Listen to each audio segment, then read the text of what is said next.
Did you know that YouTube is the second largest search engine in the world after Google? Or that an average US citizen watches 186 online videos per month?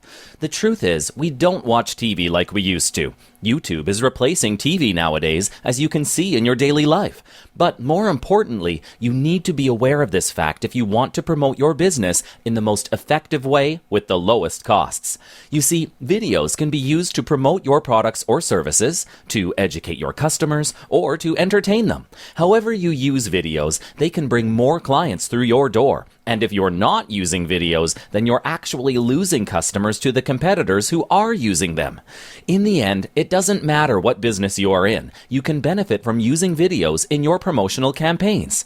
And the best part is that you don't need to write a huge check to promote your business through videos, as you do when advertising on TV.